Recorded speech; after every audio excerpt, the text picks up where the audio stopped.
चलो तो एक बार हम लोग वापस से जर्म लेयर के बारे में सुन लेते हैं, ठीक है। जर्म लेयर वैसे मैं बता चुका हूं, बट एक बार वापस से हम लोग सिमेट्री पढ़ चुके हैं, open type close type blood vessels मतलब ब्लड वैस्कुलर सिस्टम पढ़ चुके हैं। जर्म लेयर बचा हुआ है, मतलब बता चुका हूं। सिलोम बताया हूं? सिलोम नहीं, ठीक है। Segmentation, notochord, okay okay okay, very good. तो आज का लेक्चर भी आधा घंटा बचा, आधा घंटे में हो जाएगा। कल पोरिफेरा स्टार्ट करूंगा, कल फ्राइडे है। सुबह में आओगे? नहीं, सुबह में खुद से पूजा कर रहा हूँ, हालत खराब हो जाता है यार। 3 घंटा लगा इनको, लास्ट तक लगा के तो कमर में हिल गया। खड़ा होंगे तो कोई डंडा फंडा चाहिए। 3 घंटा लगातार बैठना आसान थोड़ा ना, तो खुद ही कर रहे थे।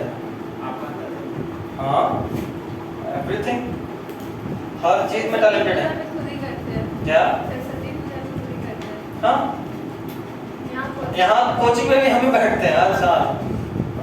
मतलब कोई बैठा हो, हमको बैठना है। अगर बैठ गया फिर भी हम बैठेंगे, और हम बोले ना बोले, कृष्णा सर को देखते हैं नहीं सर बैठ जाइए, आप बैठ ही जाइए।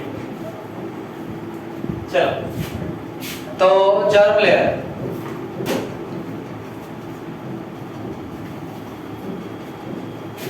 जर्म लेयर का मतलब क्या? देखो, जब भी कोई दो ऑर्गेनिज्म जो सेक्सुअली रिप्रोड्यूस कर रहा है, ये है स्पर्म और ये है एग, जब ये दोनों फ्यूज करेगा तो बनेगा जाइगोट। क्या बनेगा? जाइगोट। अब इस जाइगोट में माइटोसिस होगा, और माइटोसिस के बाद वो पूरा एक ऑर्गेनिज्म बनाएगा, ठीक है। सेल डिवीजन 2 तरह का होता है, माइटोसिस एंड मियोसिस। मैंने आपको क्रैश कोर्स में भी बताया था, एक बार दोबारा से। 2 तरह का, माइटोसिस, मियोसिस। माइटोसिस में 1 सेल से 2 सेल बनता है, मियोसिस में 1 सेल से 4 सेल बनता है, ठीक है। वैसे इसको डिटेल में और पढ़ना है सेल साइकिल को, लेकिन वो एक चैप्टर ही होगा तो वहां पढ़ेंगे। अभी आपको ये समझना है कि इस जाइगोट में बहुत सारा सेल डिवीजन होगा, और बहुत सारा सेल डिवीजन होने के बाद ये पूरे बॉडी को बनाएगा। लेकिन इसमें सेल डिवीजन का एक पैटर्न होता है, होता तो माइटोसिस ही है, लेकिन उसका एक अलग तरीका होता है। सबसे पहले क्या होता है कि इसका जो सेल है, ये जो सेल है जाइगोट, जो सिंगल सेलुलर मतलब यूनिसेलुलर है, इसमें लेयर का फॉर्मेशन होता है, सेल्स का लेयर मिलता है। एक लेयर ऑफ सेल, दूसरा लेयर ऑफ सेल, ठीक। वैसा ऑर्गेनिज्म जिसमें जन्म लेने से पहले, मतलब बॉडी को बनने से पहले, जाइगोट में 2 लेयर्स ऑफ सेल बने। कितना लेयर? 2 लेयर्स ऑफ सेल बने। आप उसको बोलते हो डिप्लोब्लास्टिक ऑर्गेनिज्म। क्या बोलते हो? Diploblastic organism. क्या बोलते हैं? डिप्लोब्लास्टिक। अच्छा, ये जो 2 लेयर बोले, इसका कोई खास मतलब है क्या? तो हाँ, इसका कुछ खास मतलब है। इसका मतलब ये है कि जो 2 लेयर बना है, ये 2 लेयर फिक्स हो जाता है। अच्छा, जो बाहर बना है इसको बोलते हैं इक्टोडर्म, और जो अंदर बनता है उसको बोलते हैं एंडोडर्म। अच्छा, ये फिक्स हो जाता है हमारे, जैसे हमारा स्किन हमारे एक्टोडर्म से ही बना हुआ है। एक्सोडर्म, एक्सोडर्म नहीं बाबू, एक्चुअली तो उसको एक्टोडर्म ही बोलते हैं, बट एक्सोडर्म भी कह सकते हैं। एक्सो मींस भी आउटर होता है, बट कोई भी जो थ्योरी बुक्स है वो सब इसको एक्टोडर्म लिखता है। खासकर आपका एनसीईआरटी अगर एक्टोडर्म लिखता है तो एक्टोडर्म ही जानना है, ठीक है। अच्छा, वैसा ऑर्गेनिज्म जिसमें सिर्फ 2 लेयर ऑफ सेल है, इसमें एक खास बात ये होता है कि 2 लेयर, मतलब अगर हम कह रहे हैं कि ये एक रूम है, उसके बगल में एक रूम है, तो कोई तो बाउंड्री होगा जो इस 2 रूम को सेपरेट करे। अगर मान लो एक बीच का दीवार नहीं होगा तो ये रूम और वो रूम में कोई डिफरेंस रहेगा नहीं। तो अगर हम कह रहे हैं कि ये एक लेयर है और ये एक लेयर है, तो बीच में कुछ तो ऐसा जरूर होगा जो इन दोनों को डिफरेंशिएट कर रहा होगा। इसको बोलते हैं मेसोग्लिया। क्या बोलते हैं? मेसोग्लिया। देखो, जो सबसे पहला फाइलम है पोरिफेरा, वहां पे इक्टोडर्म और एंडोडर्म से डिप्लोब्लास्टिक ऑर्गेनिजम्स होते हैं। मोनोप्लास्टिक कुछ नहीं होता, एक जर्म लेयर नहीं होता। मिनिमम जर्म लेयर 2 है और मैक्सिमम 3 है। मिनिमम कितना? 2 और मैक्सिमम कितना 3। तो minimum germ layers are 2 and maximum is 3। दो जर्म लेयर के बीच में होता है मेसोग्लिया जो उन दोनों को डिफरेंशिएट करता है। पॉलीफेरा में तो नहीं, लेकिन नाइडेरिया और टेनोफोरा में वो देखो डिप्लोब्लास्टिक टोटल 3 फाइलम है। कितना 3। कौन कौन? पॉलीफेरा, सिलेंड्रेटा या नाइडेरिया और तीसरा है टेनोफोरा। ये 3 फाइलम कैसे हैं? डिप्लोब्लास्टिक। आप लोगों को इसके बारे में कितना डिटेल दिया है? मेसोग्लिया का नाम दिया नहीं दिया पर हमको देखने को बिल्कुल दिया हुआ है।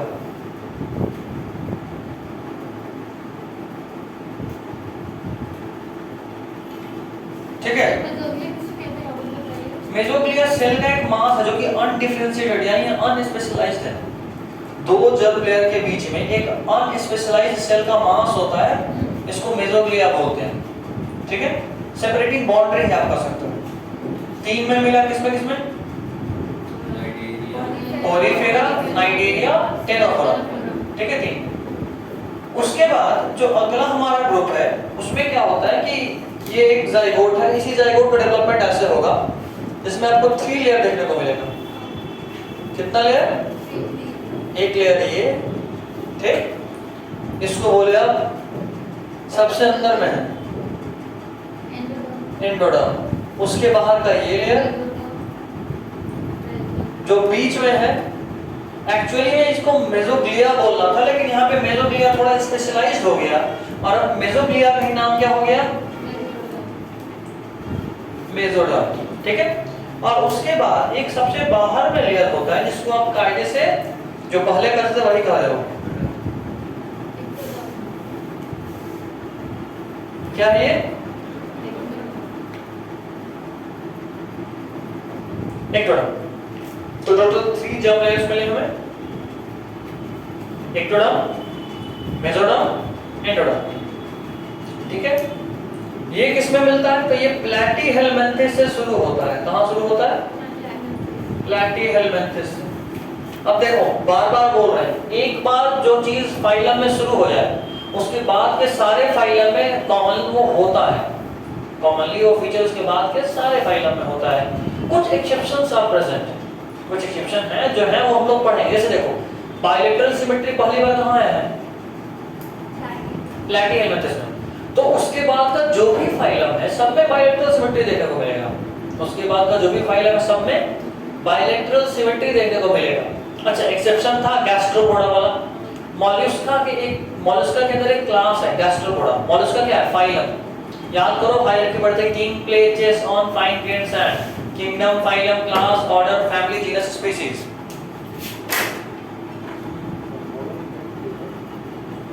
क्लास है क्या?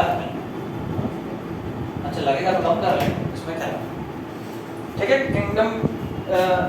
Kingdom, phylum, class, order, family, genus, species 3 हो गया। आपको सोचना ये है कि अगर आप बात किए प्लैटीहेलमिन्थेस में बायलैटरल सिमेट्री, तो उसके बाद सब में होना चाहिए कायदे से। लेकिन एक्सेप्शन मॉलस्का एक फाइलम है। मॉलस्का फाइलम के अंदर एक क्लास आता है गैस्ट्रोपोडा। गैस्ट्रोपोडा के मेंबर्स में एक स्पेशल फीचर देखने को मिलता है, इसका नाम है टॉर्सन। टॉर्सन नॉर्मली ऐंठन है। ऐंठन, आप किसी चीज को कपड़ा नहीं छोड़ते हो तो ऐंठते हो, ऐंठन। होता यूं है कि नॉर्मली हमारा माउथ ऊपर और एनस नीचे होता है, बट गैस्ट्रोपोडा के मेंबर में उसके इंटेस्टाइन में या कायदे से बोले तो उसके एलिमेंट्री कनाल में टॉर्सन होता है। और टॉर्सन होने की वजह से उसका एनस घूम के उसके माउथ के बगल में आ जाता है।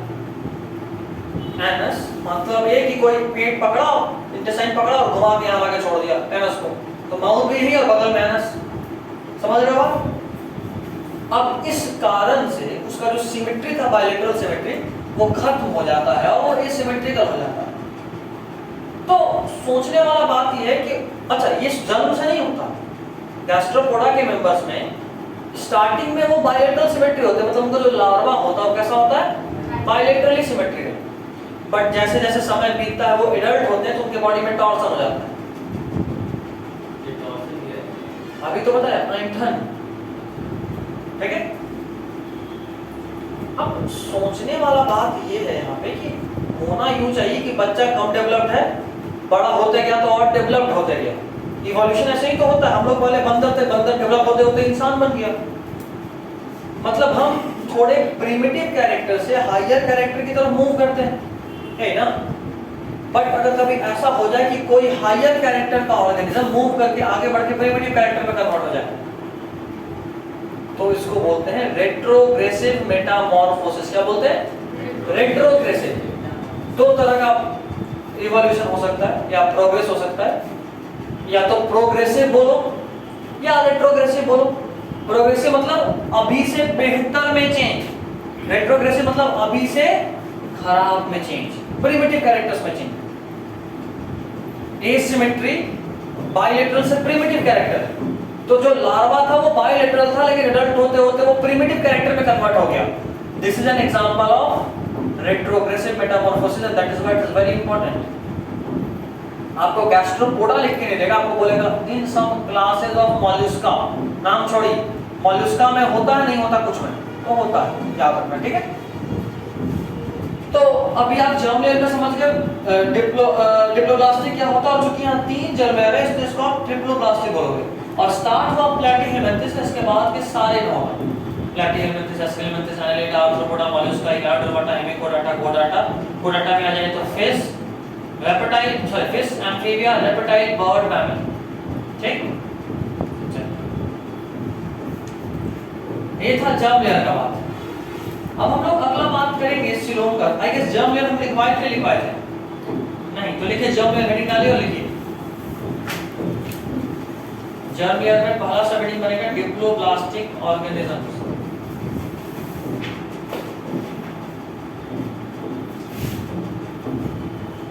जर्म लेयर में पहला heading diploblastic organisms.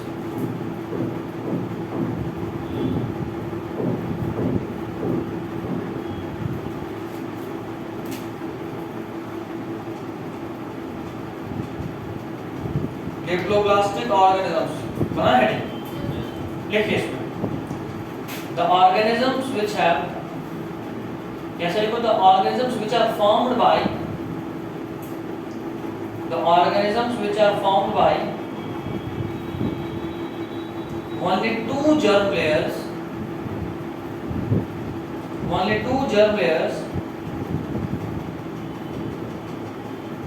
that is ectoderm and endoderm.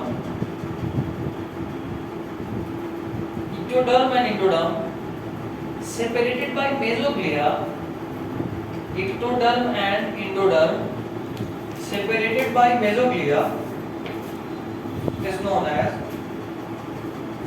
as diploblastic organism.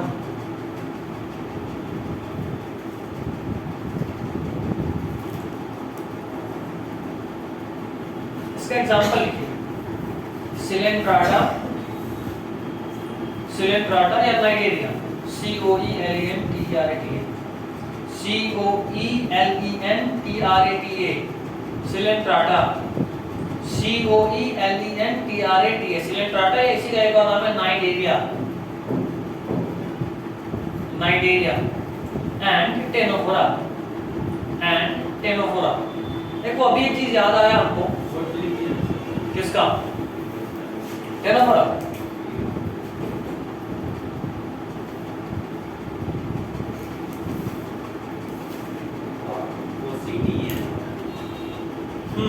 C silent.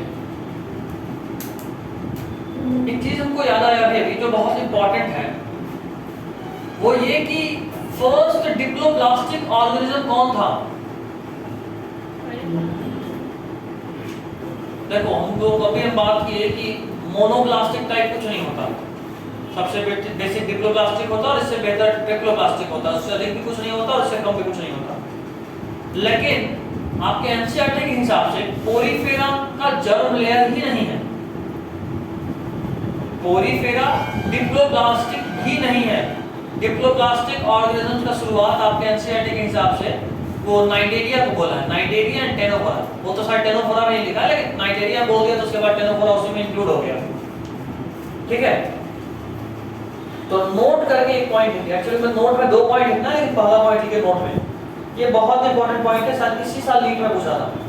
I am not 100% sure, लेकिन इसी साल लीड में पूछा था कि भाई कोई बता दो जरा कि फर्स्ट डिप्लोब्लास्टिक कौन था। इस बार पूछा था कि लास्ट ईयर उसको हम श्योर नहीं बट पूछा है।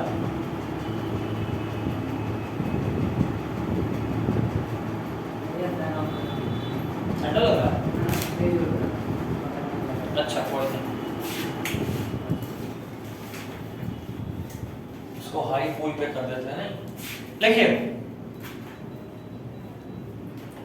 Porifera do not have any germ layer.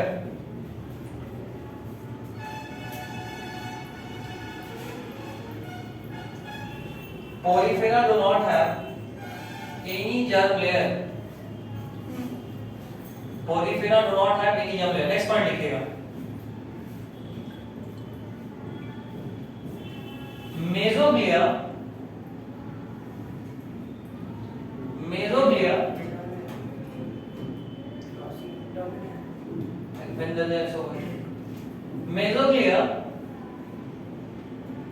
is an undifferentiated mass of cells. Mesoglea is an undifferentiated mass of cells having Mesoglea is an undifferentiated mass of cells separating ectoderm and endoderm. Separating ectoderm and endoderm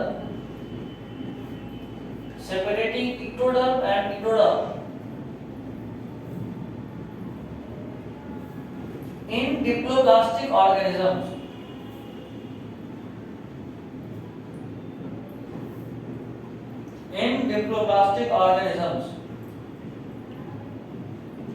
हो गया? Full stop लेकर continue कीजिए। This mesoglea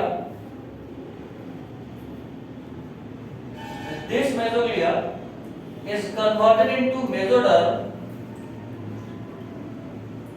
This mesoglea is converted into mesoderm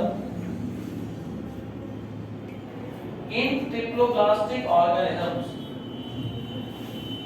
This mesoglea is converted into mesoderm in triploblastic organisms. कैसे बनाएंगे? वो मान डाल दिया। क्या? मान डाल दिया। मान डाल दी कहाँ पे? चलो यार मैं आता हूँ। ठीक है? चलिए तो अभी अगला सेट कौन सा हुआ भाई? डिप्लोब्लास्टिक हुआ ना? अगला देखो ट्रिप्लोब्लास्टिक ऑर्गेनिजम्स। लिखिए the organisms which have three germ layers, the organisms which have three germ layers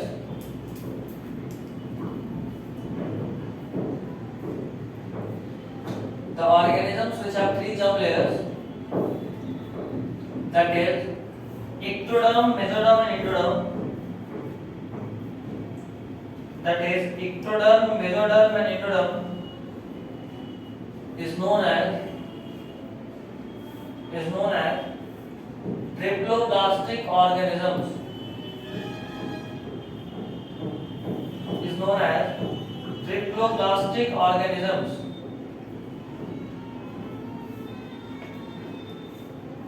Is known as triploblastic organisms. हो गया?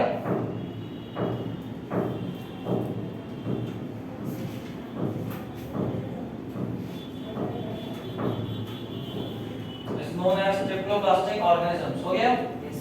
चलिए ये तो जर्म लेयर वाला काम खत्म हुआ। अगला निकालिए सीलोम। COELOME या LOM भी लिख छोड़ देना। COELOM लिख दिया इंसर्ट में। सीलोम। हाँ सीलोम। देखो इसको। Coelom simply means body cavity. Coelom simply means body cavity, which is formed due to which is formed due to splitting of splitting मतलब फट जाना, which is formed due to splitting of mesoderm, which is formed due to splitting of mesoderm, which is formed due to splitting of mesoderm. ठीक है, तो mesoderm के split होने की वजह से जो बॉडी के अंदर कैविटी जनरेट होता है उसे को सिलोम बोलते हैं। देखिए मेसोडर्म में कैविटी, हाँ अभी समझाऊंगा बोर्ड पे जाकर।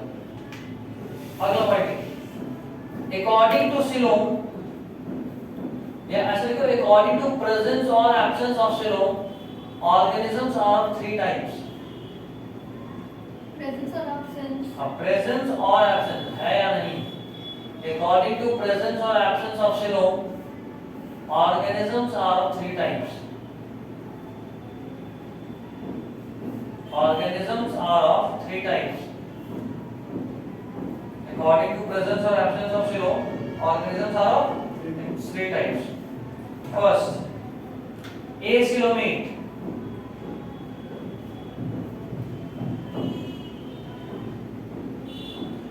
acoelomate लिखिए इसमें A, उसके बाद COELOMATE। देखिए, the organisms which do not have coelom are called acoelomate. Organisms which do not have coelom are called acoelomate.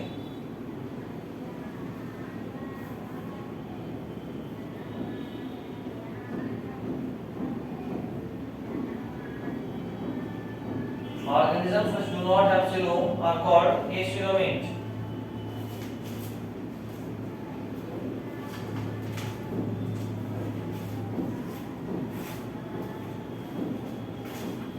Organisms which do not have coelom are called acoelomate. ठीक है, देखिए इसमें example,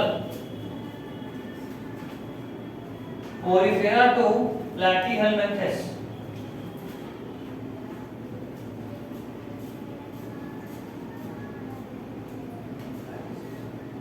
Porifera to Platyhelminthes, PLATYHELMINTHES, Porifera to Platyhelminthes।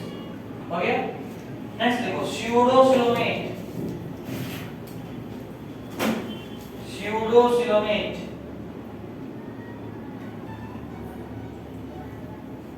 Pseudocoelomate, PSEUDO, Pseudocoelomate लिखिए इसमें। In these organisms,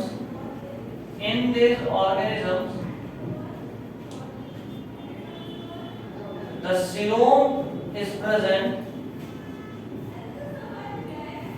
In these organisms, coelom is present as scattered pouches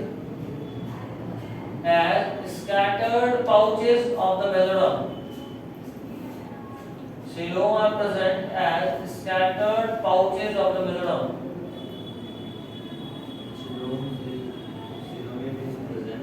Coeloms are present as scattered pouches of the mesoderm.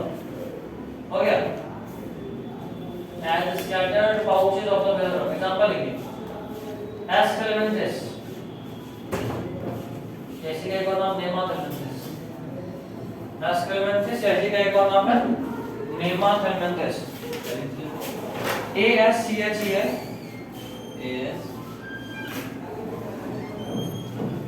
ASCHELMINTHES, Aschelminthes। सिर्फ एक ही, और नाम बताया, इसी का एक और नाम है Nemathelminthes। Aschelminthes का एक और नाम है, लिख ले, नहीं है, शायद है नेचर तो कोई लिख ले, पूछता नहीं। Nemathelminthes, NEMATHELMINTHES, Aschelminthes इसी का एक और नाम Nemathelminthes। ठीक है, थर्ड लिखो Coelomate,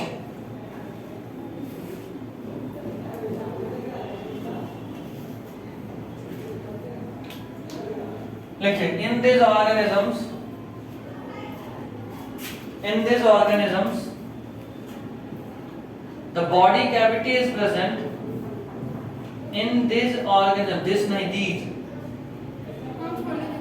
these in these THESE in these organisms the body cavity is present as continuous gap in the mesoderm. The body cavity is present as continuous gap in the mesoderm.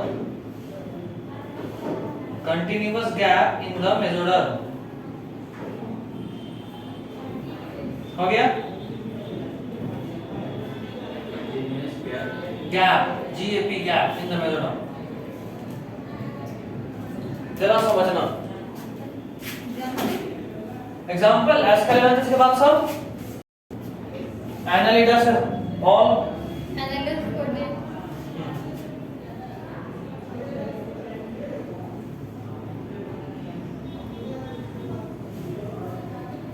ध्यान से देखो ये कौन सा area, ये कौन सा और ये कौन सा। एक बात समझ में आ रहा होगा कि इक्टोडर्म ऐसा होगा कंप्लीट एकदम सेल से भरा हुआ, खोखला कुछ नहीं होता है, ठीक है। ये रहा इक्टोडर्म,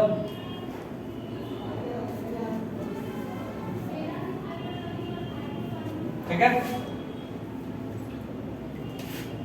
ये रहा क्या,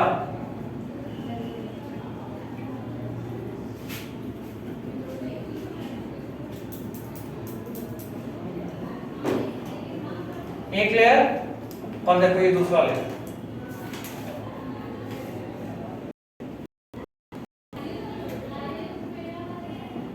जैसे तुम लेयर का बात कर रहे हो तो मुझे दिख रहा है यहाँ पे एक कंटिन्यूअस गैप है, एक सेल यहाँ लेयर बना और एक लेयर यहाँ बना और इन दोनों के बीच में एक कंटिन्यूअस गैप दिख रहा है। क्या है? गैप। मेसोडर्म के अंदर एक कंटिन्यूअस गैप दिख रहा है तो इस तरह के गैप को बोलेंगे सिलोम और ट्रू सिलोम। क्या बोलेंगे? True coelom. बस ये समझ में नहीं आ रहा कि भाई यहाँ कोई अलग तरह का सेल हो तो समझ में आता कुछ फायदा है। इस गैप का क्या फायदा? इस गैप का फायदा ये है कि आपके बॉडी में बाद में ऑर्गन भी बनना है। अगर हर जगह सेल भरा रहेगा तो ऑर्गन कहाँ फिट होगा? ऑर्गन को फिट करने के लिए गैप होना जरूरी है। जैसे लंग्स के लिए प्लूरल कैविटी होता है ना, स्टमक के लिए एब्डोमिनल कैविटी। तो ये कैविटी मतलब क्या होता है? स्पेस ही तो होता है, तो स्पेस रहेगा तभी तो ऑर्गन आएगा। तो ये ही सिलोम बाद में स्पेस प्रोवाइड करता है फॉर फिटिंग ऑफ ऑर्गन। कोई था क्या?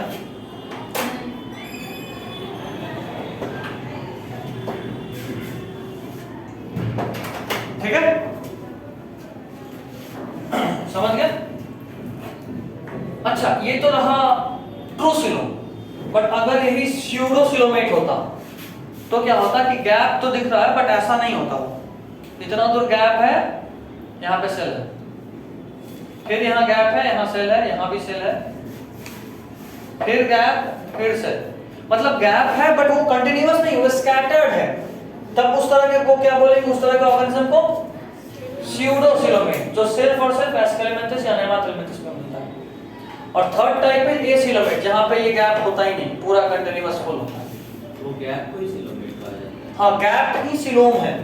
अगर गैप कंटीन्यूअस है तो बोलेंगे ट्रू सिलोम, गैप अगर स्कैटर्ड पाउच के फॉर्म में है तो बोलेंगे स्यूडो सिलोम, और गैप नहीं है मतलब एसिलोमेट, सिलोम ही नहीं है। ठीक, हम लोग थर्ड वाला बिल्कुल।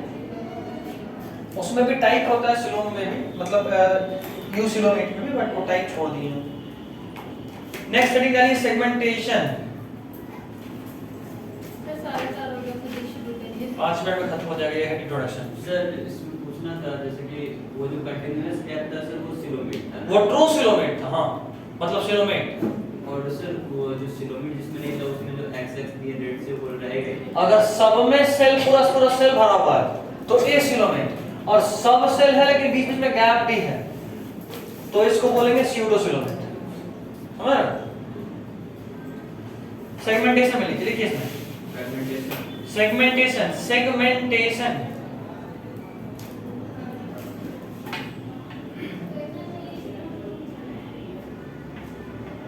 और आप सभी को पता है आपका सैटरडे को क्लास नहीं है बायोलॉजी, पता है ना?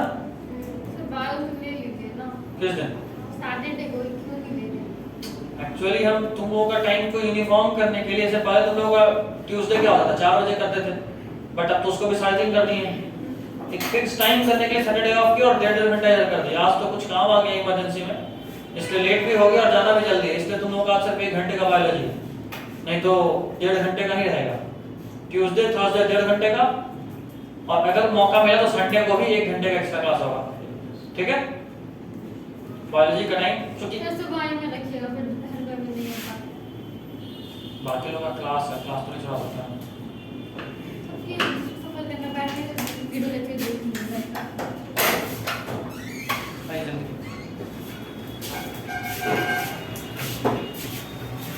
खोल, बंद कर इसको।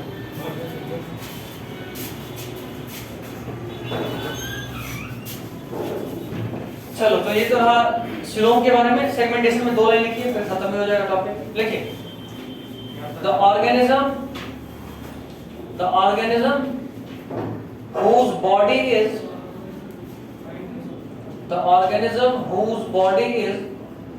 both externally and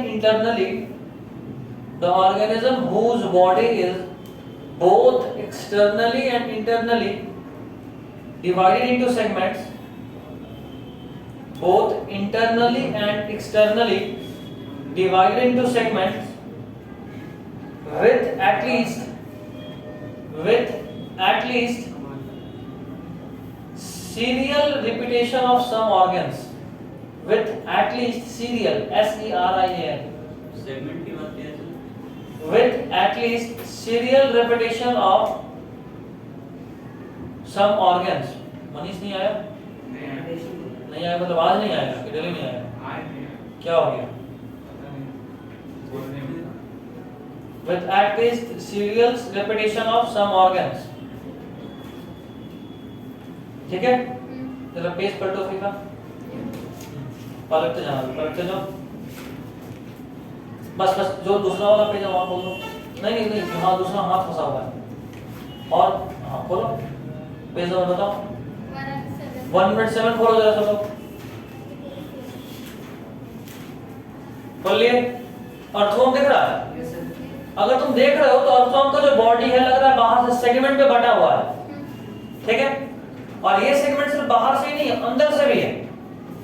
मतलब इसका बॉडी भी अंदर से अलग अलग, समझो कि जैसे ट्रेन का बोगी होता है ना, ट्रेन की बोगी की तरह जुड़ा हुआ है इसका बॉडी, जिसमें कि हर बोगी में सेम सेट ऑफ चेयर जो सेम तरीके से रखा हुआ होगा। नहीं एक लड़की अलग नहीं कर सकते, मतलब जुड़ा होता है उस तरीके से। इसी को बोलते हैं सेगमेंटेशन। और अगर सेगमेंटेशन इंटरनली और एक्सटर्नली दोनों हो तो उसको मेटामेरिज्म भी बोलते हैं। उसको मेटामेरिज्म भी बोलते हैं, जो कि अर्थों में मेटामेरिज्म ही मिलता है देखने को। हमारे बॉडी में भी सेगमेंटेशन है, सिर्फ इंटरनल, मतलब ऐसे इसके ऊपर चेस्ट कैविटी, तो यहाँ पे डायफ्राम है, इसके नीचे एब्डोमिनल कैविटी है, तो यहाँ पे डायफ्राम पे। तो डायफ्राम क्या किया? बांटा ही तो बॉडी को ऊपर और नीचे में, तो इसको बोलेंगे सेगमेंटेशन। हमारे में सिर्फ इंटरनल सेगमेंटेशन है, आर्थ्रोपोडा में भी होता है सेगमेंटेशन। स्कॉर्पियन देखे हो, लगता है जुड़ा जुड़ा है, इस तरह का एक तरह का दिखता है। ध्यान ये देना है कि अर्थवॉर्म में सेगमेंटेशन इंटरनली और एक्सटर्नली बहुत ज्यादा देखने को मिलता है। उस तरह के सेगमेंटेशन को मेटामेरिज्म बोलते हैं। सर अर्थवॉर्म में तो ऑर्डर को इंसेक्ट होता होगा ना? क्या? हाँ इसकी तरह जब सेगमेंट है। हाँ बिल्कुल, उसका पूरा क्लास ही वैसा। लीच, अगर लीच मतलब जोंक को भी बहुत ध्यान से देखोगे तो भी बांटा होता है। कभी जोंक पकड़ी तो पकड़ी, जोंक समझते हो क्या? जोंक लीच। नहीं, बारिश के मौसम में एक कीड़ा होता है जो ब्राउन कलर का कहीं भी चिपका रहता है दीवार वाल पे। ब्लैक कलर होता है। हाँ ब्लैक होता है, जिसके बारे में जहां पकड़ लिया वहां से केवल खून पिएगा। हमसे दूर है। अभी तुम्हारा कोई बिजनेस डील हो, खून पीना ठीक है, मत पीना। खैर, तो एक बात लिखिए, इन earthworm metamerism is seen. In earthworm metamerism is seen. Earthworm metamerism is seen. हो गया? बस, this is all for today. अगले क्लास वापस से 1-2 मिनट का है, उसके बाद पोरिफेरा स्टार्ट कर देंगे। ठीक है? सैटरडे को क्लास नहीं होगा। सैटरडे को क्लास नहीं होगा। अगर क्लास देना हुआ संडे को बुलाऊंगा। टाइम 12 बजे बाद ही रहेगा। ठीक है? बायो फिजिक्स दोनों थे, क्योंकि फिजिक्स भी सैटरडे को रहेगा। लोगों को तो ऐसे भी सैटरडे ऑफ कर, सैटरडे के बदले संडे कर दिए। अब टाइम एकदम फिक्स हो गया है, एकदम क्लियर कट टाइमिंग है। ट्यूसडे थर्सडे 3 से 5 बजे तक तुम लोगों का क्लास बायोलॉजी, 5 से 6 फिजिक्स, और संडे के दिन 12 से बुलाते हैं, 12 से 1 फिजिक्स और 1 से 2 बायोलॉजी। सुबह थोड़ा सा नहीं हो सकता है सर? क्या सैटरडे को संडे को थोड़ा सुबह नहीं हो सकता है? उन लोगों का क्लास होता है फिजिक्स का। तुम लोग का फिजिक्स का क्लास कब तक होता है? 12 बजे तक ना? हाँ, 11 बजे तक। 11 मतलब पक्का 11 बजे तक खत्म हो जाता है? मतलब ये नहीं है कि बना हुआ नहीं है, वो ठीक नहीं रहता है। मैक्सिमम कितना देते हो? 11:30। तो एक काम करते हैं, हम लोग 11 से 12 फिजिक्स रख लेते हैं। फिजिक्स में तो तुम लोगों नहीं, फिजिक्स का तो इश्यू नहीं, और 12 से 1 बायोलॉजी, थोड़ा जल्दी निकल जाएगा। 12 से 1, और सेकंड वाला क्लास एक्सटेंड हो सकता है। बायोलॉजी अगर 12 से 1 है तो 1.5 हो सकता है, 2 हो सकता है।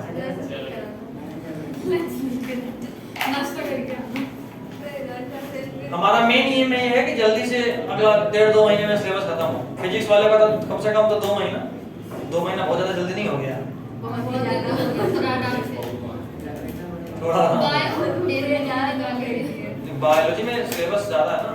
2 महीना 2 महीना बायो, 2.5 महीना तक फिजिक्स, 2.5 से 3 महीना फिजिक्स, 2.5 नवंबर में वही तो हुआ, अक्टूबर नवंबर, डेढ़ महीना फिर दिसंबर तक पे चला जाएगा फिजिक्स। पता लिखने ले जाऊंगा। 2 महीना फिर 2.5 महीने की अब काउंट करने में चलिए ओके। पानी आज नहीं मिल सकता ना, फास्टिंग वाला पानी।